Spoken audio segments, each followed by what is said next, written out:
William, thanks for coming on. I really appreciate you taking the time to have a conversation with me. Would you mind telling us a little bit about yourself before we get started? Yeah, hi Tom, great to be with you. So Councillor William Bourke, I'm a local government councillor, elected official in Sydney, Australia, in the local government area of North Sydney. I represent a minor independent community political party called Sustainable Australia Party. We have a science and evidence-based approach to policy rather than a left or a right-wing sort of ideology in the traditional political sense. So I'm really focused on things like environment, corruption, democracy, sustainability. Those sort of issues are really, really important to me. And again, from a science and evidence point of view, not so much a traditional culture wars or left or right point of view. Myself, I grew up in Melbourne, Australia's southern capital, but moved to Sydney in my 20s to do my second business degree, actually. So I got more of a business background than anything. And yeah, move up to Sydney around the time of the Sydney Olympics in around 2000. Got into marketing and management after a first few years career in business and banking. But environment and sustainability and democracy and politics has really become my passion. And so that's where I sit today. Awesome. Could you tell me some more about, because I think that taking an evidence-based approach is what politics should be. And I think it's pretty bad that in American politics, especially, people take a partisan approach and approach a topic from whatever appeals to their base, whether or not it conforms to scientific reality. So, for example, here, many people want to, in politics, keep marijuana illegal, but all of the evidence says it's actually better to legalize it. It decreases crime rates, improves quality of life, increases tax rates, lots of evidence for it. Same with sex education. One particular party in America wants to ban sex education, but all of the evidence shows given sex education, there's lower teen pregnancy, lower STDs, more sustainable relationships.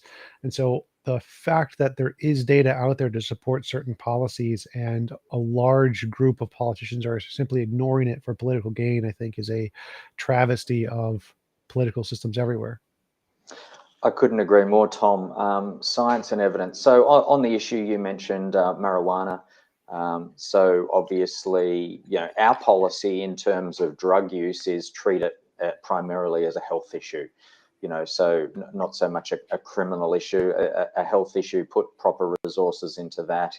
So generally decriminalise personal drug use, but, also providing the support and education people need, well-funded rehabilitation programs and the like. So, I'm not into this, we've always done it this way, or this is a culturally or, ideologically driven way to go. I'm into what's the evidence showing that's best for the health and well-being of our community as a whole.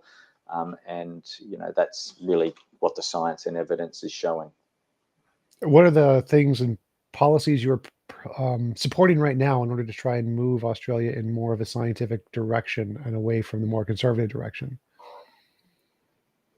Oh, okay. So, well, I guess the three key issues, key messages that we have as a party, because obviously you have to simplify your political message to some degree. We've got policies across 20 plus major areas, but protect our environment, stop overdevelopment, and stop corruption. So protect our environment. One of the really big issues in the environment is population growth. And it's a really taboo issue. It's a really difficult issue to discuss. It's got all sorts of cultural and ideological forces and frankly, a lot of corruption in terms of commercial interests through the media, through the property industry, through big business, consumption, GDP growth, so-called economic growth. We would like to stabilise Australia's and the world's population as soon as possible. And that's through sex education, that's through female empowerment, that's through voluntary contraception, so free contraception, so that people can make good choices about their life, no coercion about ridiculous one-child policies or what have you, but just through education and good science so that the community is informed, and they're informed about our collective and individual, in many cases, overconsumption of resources on Earth, whether it's our fish stocks, whether it's our water, whether it's our timber forests, whether it's greenhouse gas emissions, putting too much greenhouse gas emissions into the atmosphere. So we have to live within safe environmental limits, and the way we consume resources and our overconsumption is critical to that, and adding more and more consumers to that so-called society or economy is undermining our capacity to live within safe environmental limits according to the science that we're seeing right across the world and the scientific consensus. So that's a really one single example, population stabilization as part of a broad scientific agenda to reduce our environmental footprint. So what would you say to the argument that if we try to reduce the population, the aging population will be unsupportable? We won't be able to fund Social Security. We won't be able to take care of our elderly because there aren't enough young people in the workforce to generate the GDP to fund those enterprises. What would you say to try to get people confident with the idea of having less young people in the culture? I suppose there's a couple of things there. So firstly, it's more about stabilizing population, stopping the never-ending growth. Reducing population is another thing that can happen over time, and that's fine as well. But stabilizing population, in Australia, we've got millions of people who are in a working age right now who don't have jobs or who don't have the amount of work that they want. So there's a great pool of labor at the moment that's available. Second to that, we've got record workforce participation in the 65 and above, the so-called seniors or retirees. We also have huge automation coming through, artificial intelligence that is changing the nature of work and increasing productivity, so less and less workers per output. So that's a very small issue relative to resource scarcity. And across the world, we have massive resource scarcity leading to starvation, leading to difficulties in environment, species extinctions, and all of that, water shortages and all those issues that really are the big challenge. Is Australia similar to America in the fact that we have a large population of baby boomers that take up the majority of the populace? Same like with Japan, I think also has a very large aging population, as opposed to somewhere like Afghanistan, where I think it's 50% of the population is under 15. Is Australia also have a larger elderly demographic in its populace? We do have what's called a baby boomer bulge in the system, which does need to go through the system, and then everything normalizes again. So then we would have a much more even demographic in each section. So, but at the end of the day, the next generation, Gen X, which I am in, is actually bigger than the baby boomer demographic. Then the next generation, Gen Y, is also bigger. So what we're used to is just having a much higher percentage than normal in the workforce as a total percentage of the population. As the baby boomers go through, that'll come back down to what's a more normal spread, and that will sort itself out quite comfortably. But as I said, many people are working beyond 65 and above, and even though we've aged considerably in Australia, our actual workforce participation is at record levels at about 66% of the population right now. Even though we're aging, workforce participation is going up because of things like female empowerment, because we're giving people with disabilities more opportunities, and so that is playing itself out quite comfortably. Awesome. We got a question from the audience from TP Seeker. He would like to know your views on protecting Aboriginal lands and archaeological sites. Yeah, that's a critical issue. I guess from our point of view, Sustainable Australia Party is very much in favour of, from our policy, we talk about protecting and prioritising the health and wellbeing of Aboriginal and Torres Strait Islander Australians, and that includes acknowledging them as the first Australians and traditional custodians on the lands where we live, negotiating treaties with Aboriginal and Torres Strait Islander Australians to bring about much better mutual recognition and reconciliation, and also properly researching, protecting, and recognising the culture of our Indigenous peoples. So Australia as a continent is around millions of years old, and Aboriginal and Torres Strait Islander people were the first people here, and they've been here for over 60,000 years.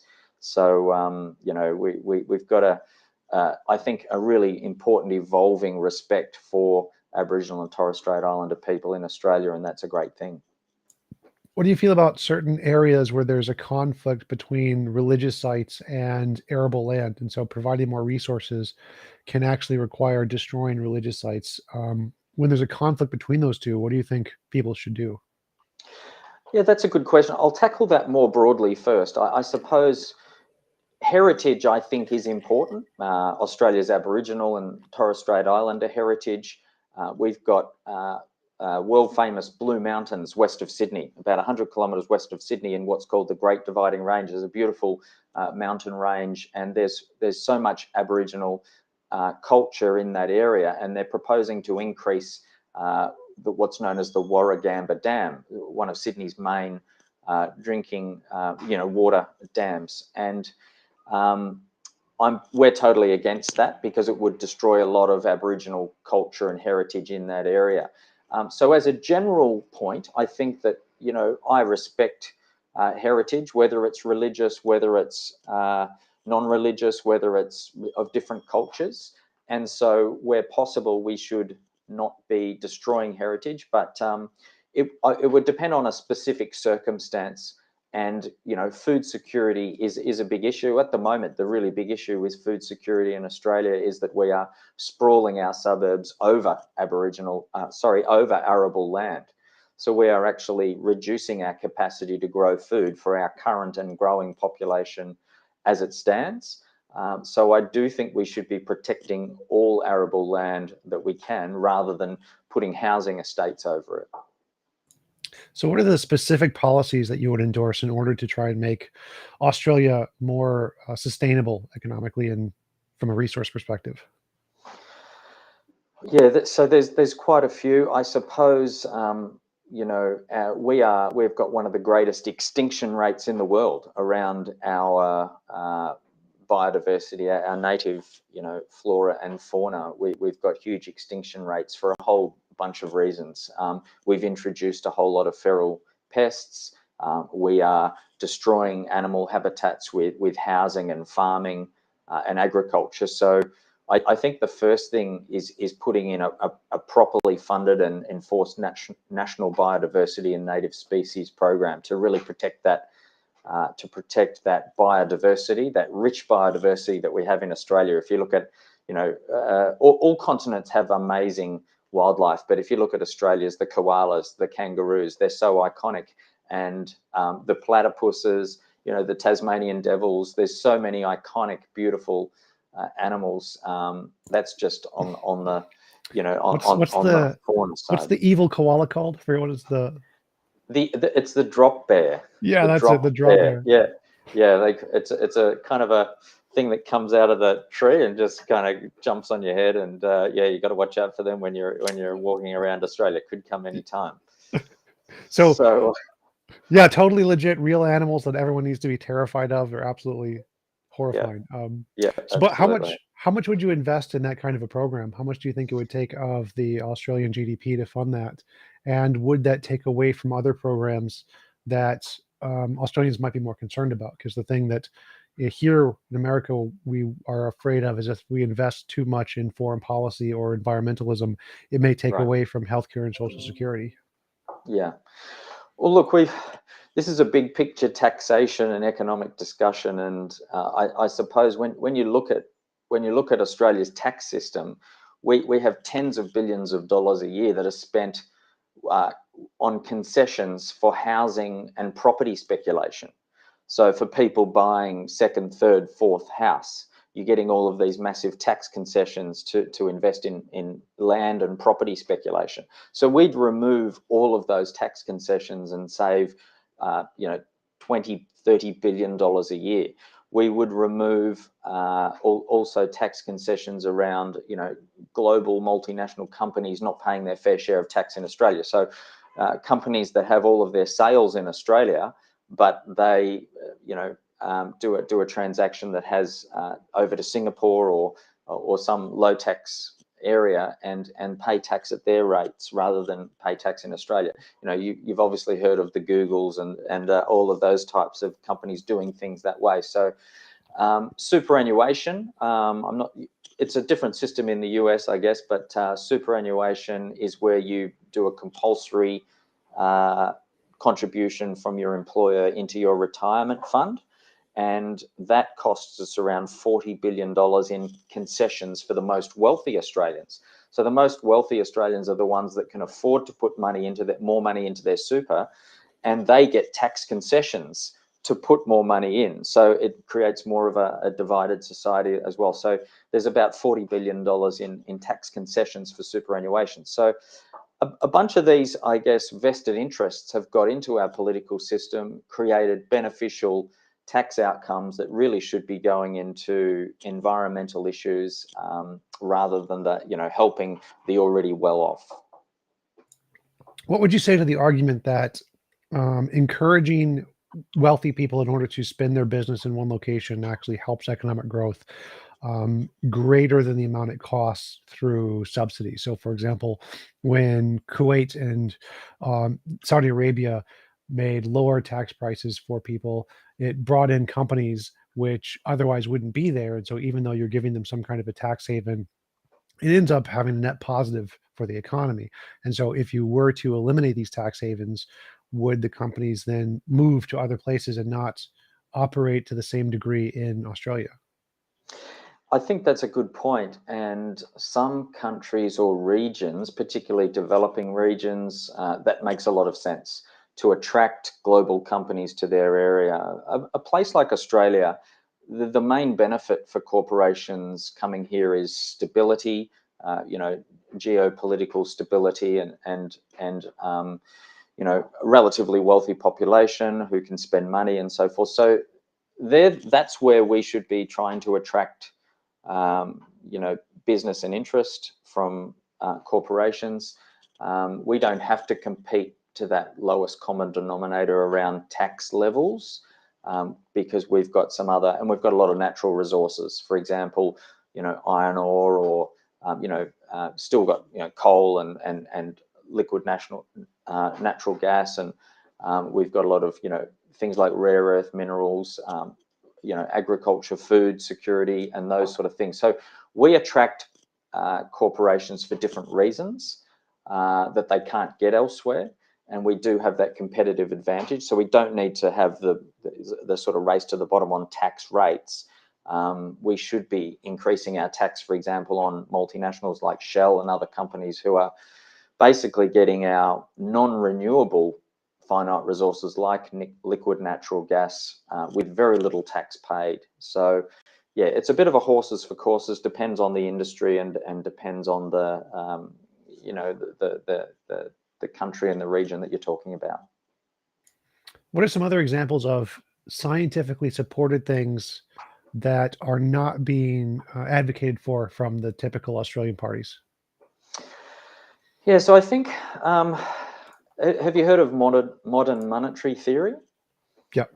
Yeah, so we don't come out strongly on that regard, but what we would say is that money is created by our central bank rather than through taxation. That appears to me to be the evidence. So it's the creator of money in the case of Australia is the Reserve Bank of Australia. And so whilst we have to be very careful about taxation and inflation, there's actually not a limit to the money supply. It doesn't just come through taxes. You don't necessarily have to run surpluses, budget surpluses, and so forth. So as long as you've got the overall spending under control and you've got a fairer and simpler tax system, you can fund things like environmental programs through modern monetary theory, through a central bank. You can have things like job guarantees where any person who wants to can get a job funded by the government. So I do think, without being a socialist or communist or any of those sort of things, I do think there's a big role for government to play in creating jobs and sustaining really critical industries like, production of medication and so forth, rather than offshoring a lot of that through that sort of neoliberal free trade agenda.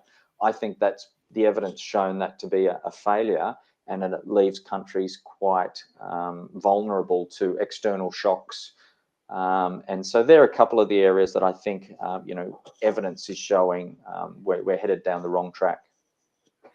What do you mean when you reference the central bank? Are you saying that the government should fund these by printing money, essentially? I think that essentially the government can take a bigger role in the economy, and it can print money to do that. So debt for the Reserve Bank or the government is not real debt. Having said that, we have to be very careful about creating inflation. So that's where your taxation system balances that out. So you're not handing a lot of tax concessions to the already wealthy corporations, etc. So you're taxing properly, so that they're not out there spending excess, and you make up the difference through printing what I would call well-being or other programs, such as environmental programs, biodiversity programs, that the free market would not fund. Well, what about the argument that when you give money to rich people, it doesn't affect inflation that much? It inflates the price of yachts a lot, but it won't inflate the price of milk and eggs.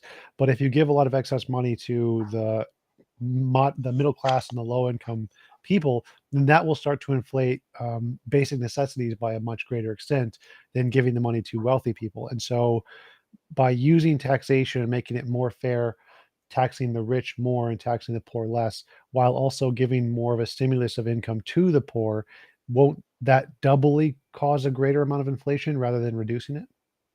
Yeah, there's a good point there that a lower income person does spend more of their disposable income, but at the same time, you have to have a fair tax system. So that's a no-brainer there, and the complex economic modelling needs to balance all of that out. So the levels of tax and the levels of spending need to be properly modelled. So again, you're not going to get inflation.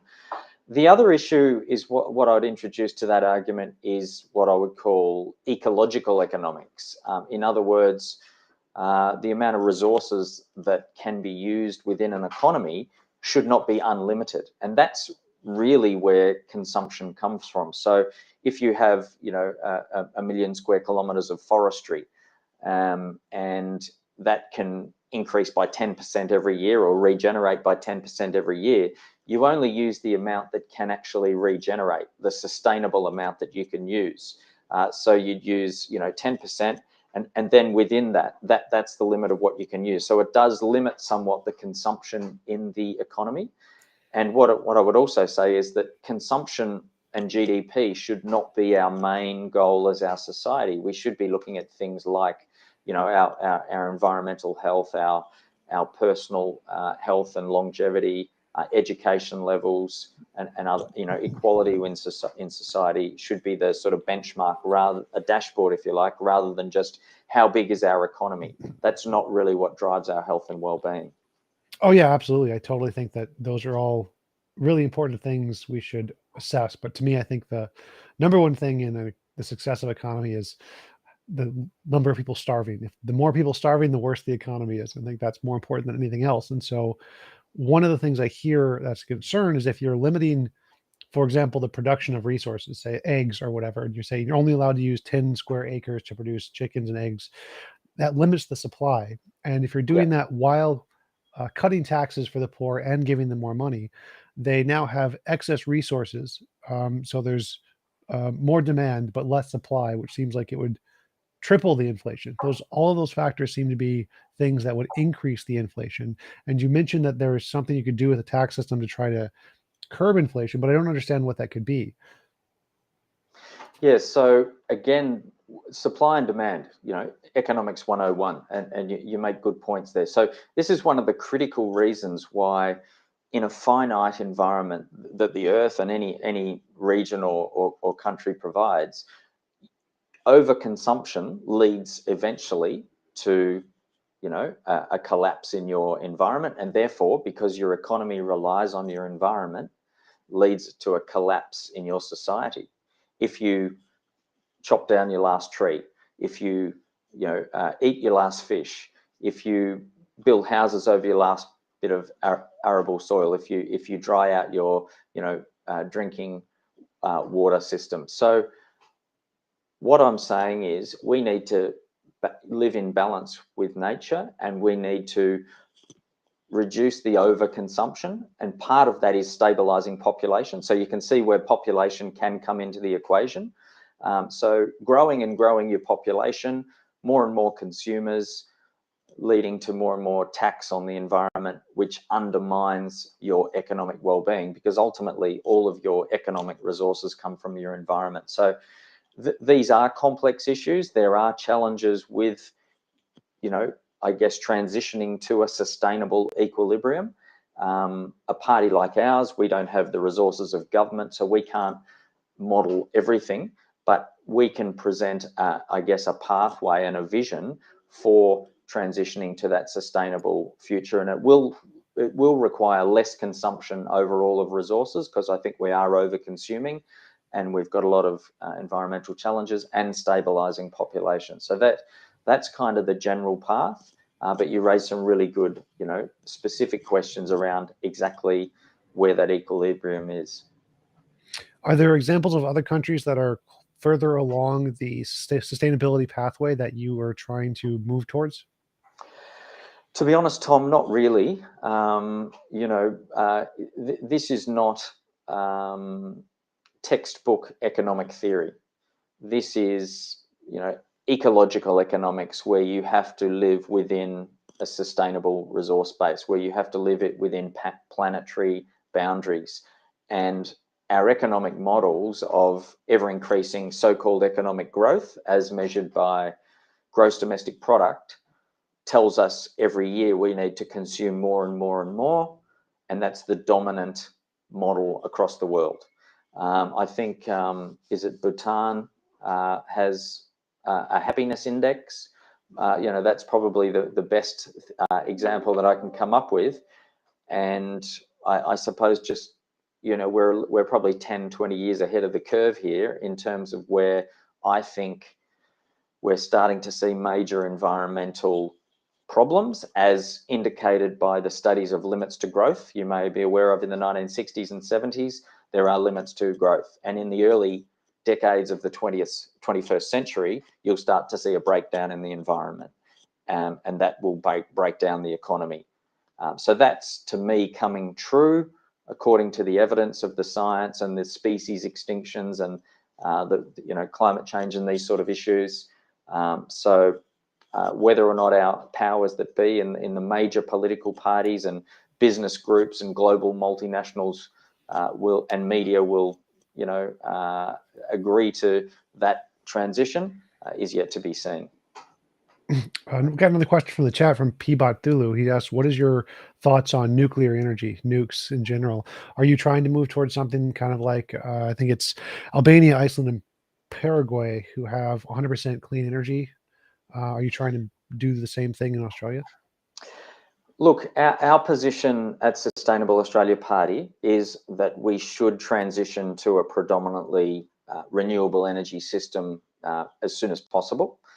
That is more difficult with a rapidly growing population that we have in Australia and the US, because, look, there are the term renewable energy is I don't think quite accurate. I'm a big supporter of transitioning. It's better than fossil fuels because we've exceeded planetary boundaries and greenhouse gas emissions in that regard. So I'm very much in favor of transitioning to cleaner energy, more renewable energy, but there's a lot of waste and a lot of environmental impact with some of the so-called renewable energy. So I think really lowering our consumption And to go to your original question, do we support nuclear energy at Sustainable Australia Party? We would aspire to a future without domestic nuclear power, but in a sense, that may become a last resort down the track.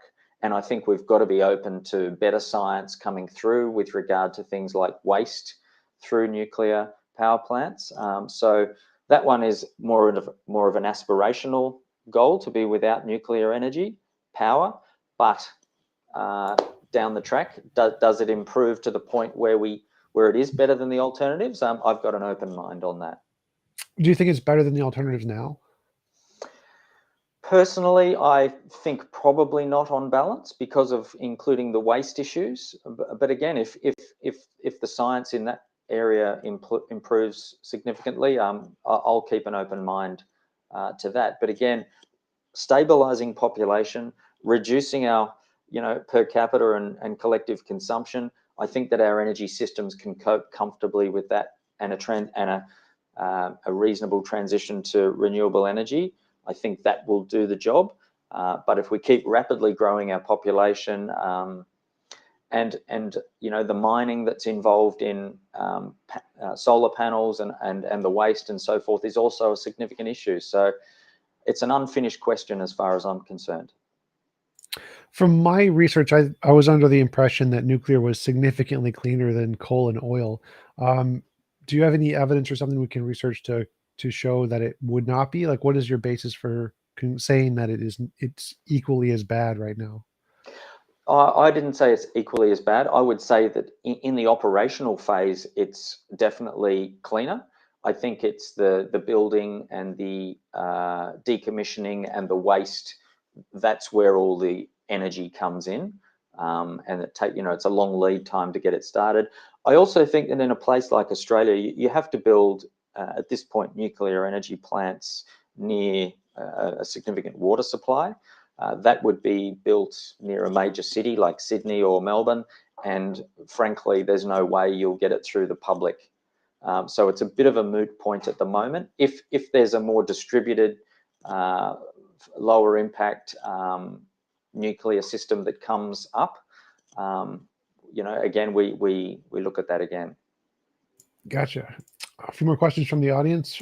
Pooja asks, could you ask about his views on populism and politics, especially the white Christian right, which also exists in Australia's political landscape?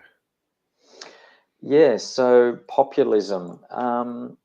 Populism is something that either side of politics can get into.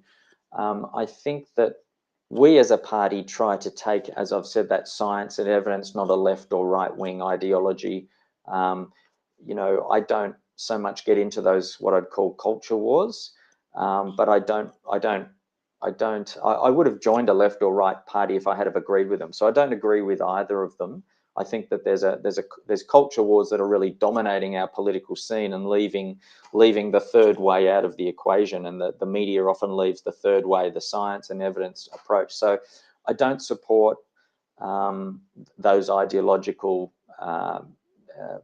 that ideological kind of grouping that was described in the question, nor do I support a left-wing ideological question equally. And so a bit of background about myself. I did, like most Australians, I think, in the 70s and 80s, born in the 70s, so I came through my family was a Catholic background, so I was raised in Catholic Christian primary and secondary schools, but I'm not a practicing Catholic, and I just have a respect for people if they have a faith or not. I wouldn't call myself an atheist, but just an agnostic, and I don't really take it into consideration in my politics or life, to be quite frank. It's just more, what's the science, what's the evidence, and so I pretty much leave the religious thing aside, other than saying, if you've got a religion, good for you. If you don't, good for you. That's kind of the extent to that I think about the issue. But I don't like those influences coming in and imposing an ideology on our politics is probably the succinct answer.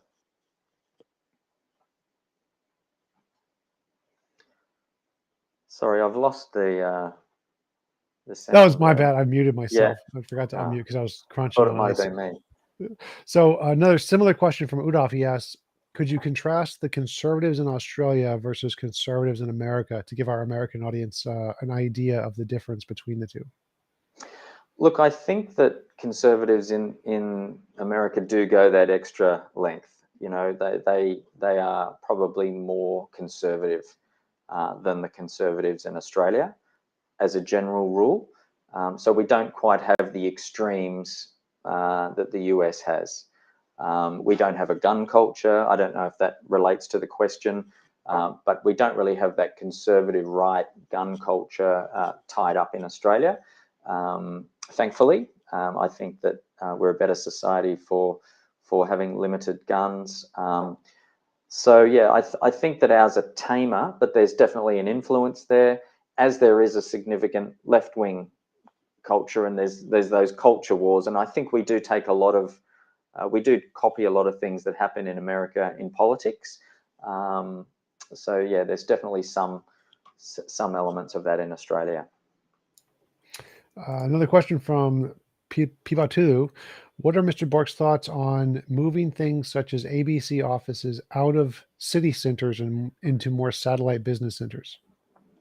Great question. I would be all for that. I would be all for that. I'm a boy from the burbs. You know, I grew up in the suburbs of Melbourne, 25 kilometres out on the urban fringe at the time, all being paved, all the beautiful bushland that I roamed as a kid, you know, with kookaburras and cockatoos and blue-tongued lizards and all of those things, and snakes. That's all. Yeah, and drop bears. I saw a few of those as well. It's all been bulldozed.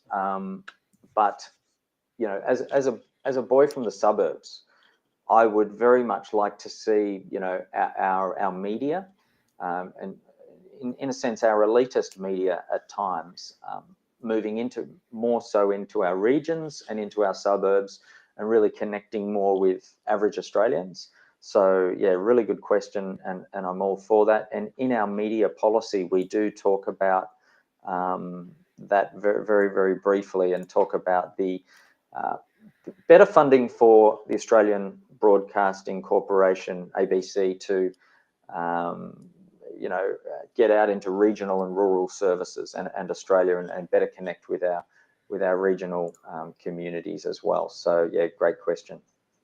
Do you think that the large media corporations in Australia have lost touch with the larger populace, kind of like they have in America? Or is it as bad as it is in America? Well, I think that they pretend that they're in touch, but at the end of the day, what we've got was a major problem in our media, in that they're really tied in now to the property industry. So they've bought in commercially into major websites and portals that advertise housing and property, and so they've really bought into that growth agenda of economic and population and consumption growth. So I think the media is way out of touch with what the average Australian wants, but obviously they have to, you know, put in on a current affairs and 60 Minutes and these sort of programs. They have to do, I guess, stories that do try and resonate. But behind the scenes, what they're really about is this never-ending growth, economic consumption, population agenda, which really isn't benefiting the average person. And really, you know, I think is out of touch. You mentioned scientific data. Where do you research scientific data and its impacts on political policy? Do you compare Australian outcomes to outcomes in other countries? And if so, what other countries have you seen that can do things better than Australia is doing? Yeah, really good question. And I guess from a broader perspective, one of our policies is in the scientific field. So we have a science policy, and whilst all of our policies aren't fleshed out to the ultimate detail we'd like, we talk about you know, better funding and supporting pure and applied science.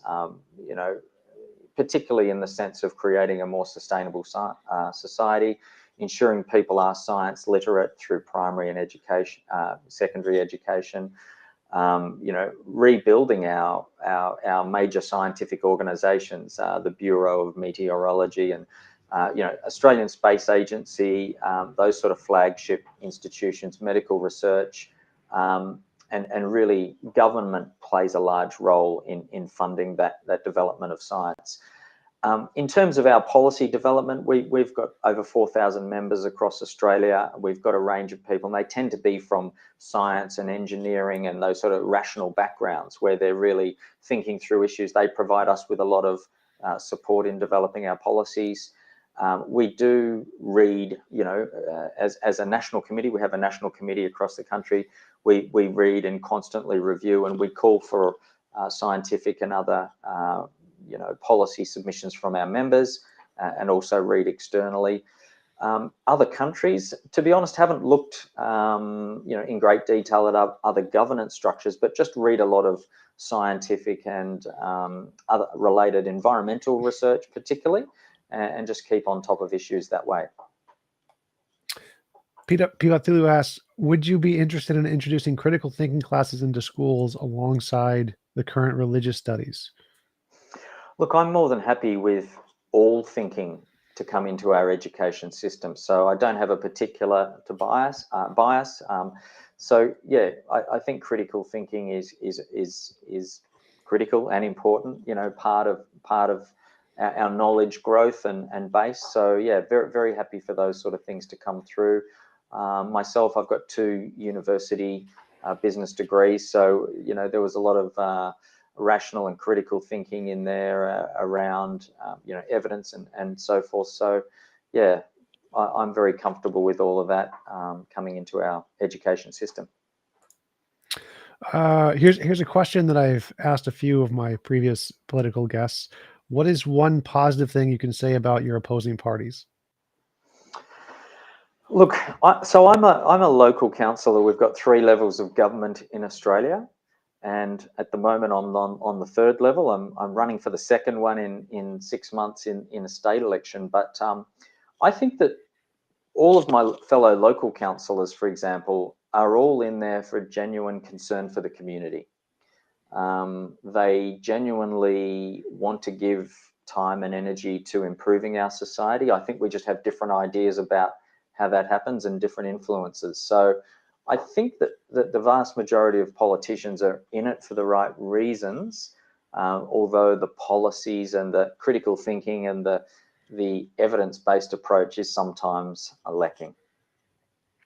Do you guys in Australia have a similar money in politics problem like we have here in America?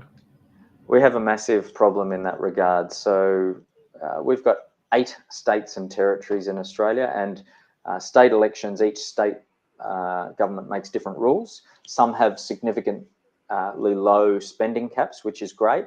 At the federal level of politics, for federal elections, the most important ones that we have roughly every 3 years, it's not a set date like in the US, it's roughly every 3 years. It's an unlimited spending. So we've had a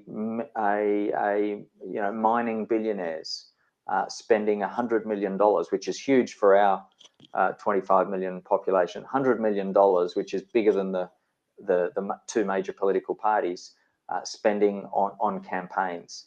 So it means that if you're very, very wealthy, you can come in and compete at a big level. A party like ours, struggles. We might have a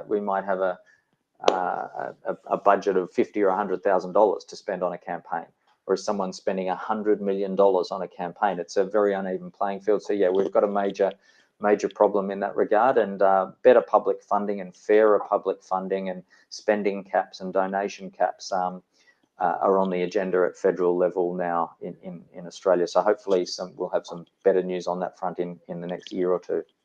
Are they looking hopeful that those are going to get passed, or do you think that it's going to be a challenge? I think it'll be hopeful because we've got a new government in Australia, from a centre-right to now a centre-left. We changed from the Liberal Party, which is actually a centre-right party, to the Labor Party, which is a centre-left party. So it's kind of like going from the Republicans to the Democrats. And the big spenders are more on the right side of politics. So I think now that there's a centre-left government in place, as well as a number of integrity-based independents have come into the parliament, there'll be a lot of pressure on for spending caps so that mining and other billionaires can't just come in and kind of buy elections or buy seats in the Senate, etc. What does the approval rating look like in Australia for your current government? Because in ours, what happened is as soon as Biden took power and we hit the inflation, his approval rating tanked, and so it looks like there Yeah. might be a swing back to the right because of the inflation. Are you afraid of something similar happening in Australia? So yes, I suppose we're a year or so after you in terms of the change of government, and of course that honeymoon for Biden. It's a similar honeymoon that our Prime Minister Anthony Albanese is in at the moment. He's got a high approval rating, somewhere 60+%, but you will see reality come through, and inflation, obviously, it's only been months rather than a year or more since, our election of a new government. So I do see the normal course of things happening and that honeymoon dropping off. And as, petrol or gas prices stay high and housing prices are, difficult here, rising, cost of living is a really massive issue. So yes, I think we will see the pendulum swing back. But I do think that the Labor Party would have to do a lot wrong to lose the next election in 2.5, 3 years. You mentioned that there's a high housing cost and high cost of living in Australia. What would you do to try to combat those? Yes, so I suppose housing is a basic human need, and yet our two major parties, the Labor Party on the left and the Liberal Party on the right, is treating housing as a speculative asset. They are providing tax concessions for property speculation. They are, they've got what you'd call lending practices that encourage more credit and more and bigger loans. We're running rapid population growth, very, very high levels of immigration, of around triple our traditional number.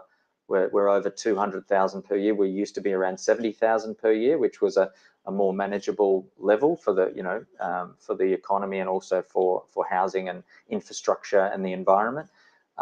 Foreign ownership. Both major parties allow foreign investment in our housing system. So all of those things we would reform. That hyper demand, that government engineered hyper demand to drive up the property sector. And both of the major parties receive major political donations from the property industry at federal level. So that'd be a core focus of Sustainable Australia Party to I would say, decorrupt the housing market and let it be a free market where the houses stabilise. In terms of the other major cost of living is energy. At the moment, Australia's the second or biggest natural gas producer in the world, but we export most of our gas. So we would have we would have a much bigger domestic reservation program for Australian gas, so that the needs of local businesses and local consumers are met first, and better catered for in terms of the cost of energy. You mentioned that there's large government subsidies for housing projects. How exactly does that defeat the free market system? Like, does it make it impossible for an independent person to buy or purchase buildings? And is there like housing limits, kind of like in San Francisco, where you can build houses is very restricted from a government level? Do you have something similar in Australia? So there's two major tax concessions. One is negative gearing. So in other words, when you have an investment property, you can claim tax deductions on losses. And the other is a capital gains tax concession. So it's very, very low rate of capital gain. Let's say your house increases in value from $1 million to $2 million and you sell it, you get a 50% discount on the normal tax you would pay for any capital gain. So it just really gives major tax concessions and encourages people to put their mums and dads or superannuation funds or whoever it might be to put their money into housing rather than putting it into a more productive economic use, such as medical research or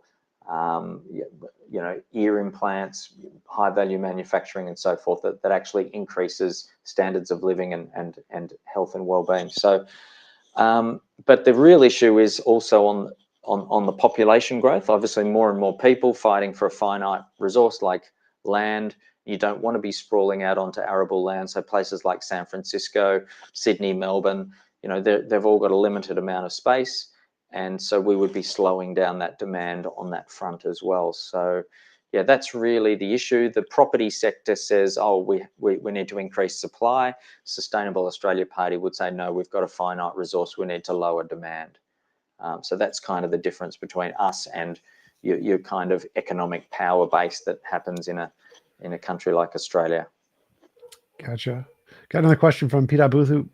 We just changed parties. What are Mr. Blur's speculations on the possible motives for Conservatives having deliberately lost the election? So I assume, is that related to Australia? Yes, I would guess. He's an Aussie. Yeah. Did they deliberately lose?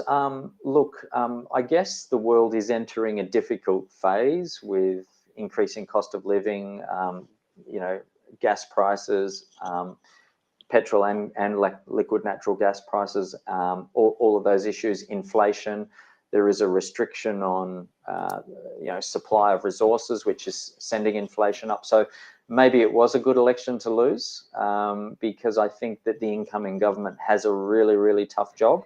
And as we spoke before, the electorate becomes fairly unforgiving after about 6 or 12 months of getting used to a new government. If they can't produce results, you know, we've kind of got a little bit impatient with our politicians. So I wouldn't say it was a deliberate loss.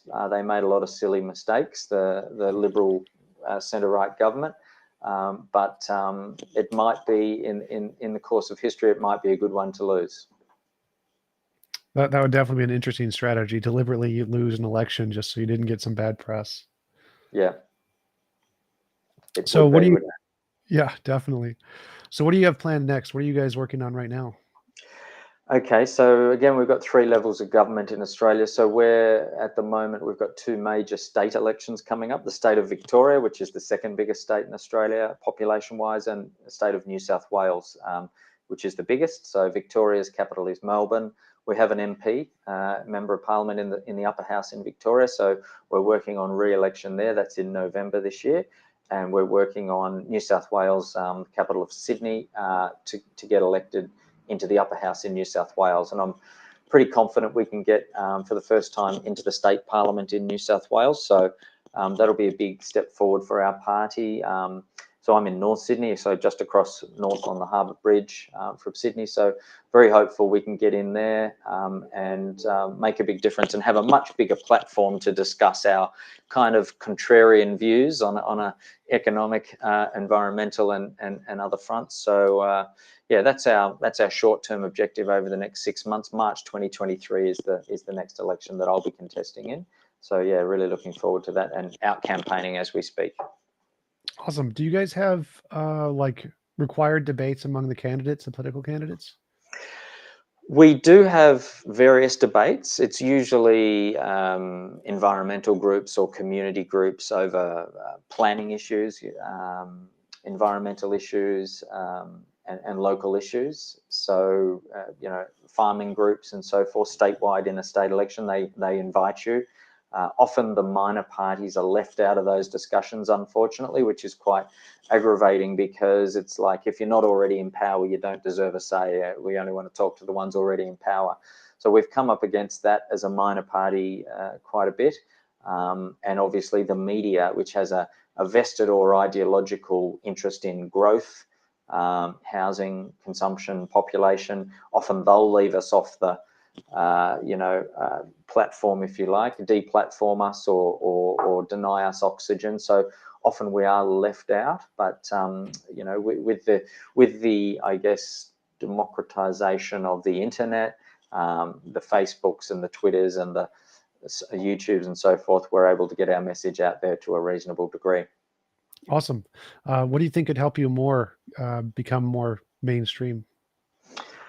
I think an independent media is really, really important to democracy. So I guess my 2 big principles are democracy and sustainability. I think that, you know, bringing in a media that is less agenda driven, more science and evidence and independent, truly independent, is really, really important. I think the media's got caught up being cheerleaders for the left or the right, rather than looking at an alternative or a third way. So I think that's a big one, the media, and obviously once you get awareness, I think a lot of our policies make sense to a lot of people. And it's a transition period back to a sustainable society, but it might take a decade or two, but there's no place like the present to start that. Awesome. Well, we've been going for about an hour. It was a great conversation. Do you want to give any links or references where people can find more out about your party and how to support you? Yeah, you dropped out there a little bit, but I think you said, have you got any links or so forth? But people can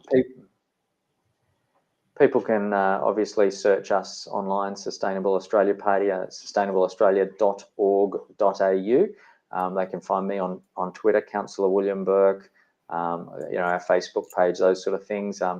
Yeah, Facebook's a great way to engage with the average voter. I think it's not only a promotional tool, it's a great market research tool. When you don't have a market research budget, you can put ideas out there and really see what the average person thinks on issues, which is great. So yeah, definitely Google us, send us an email through our website, and yeah, more than happy to have a chat. Yeah, awesome. Thanks. Really appreciate it. It was great having you on, and I hope you have a wonderful rest of your day. You too, Tom. Great to be with you. Thanks for having me. See you later.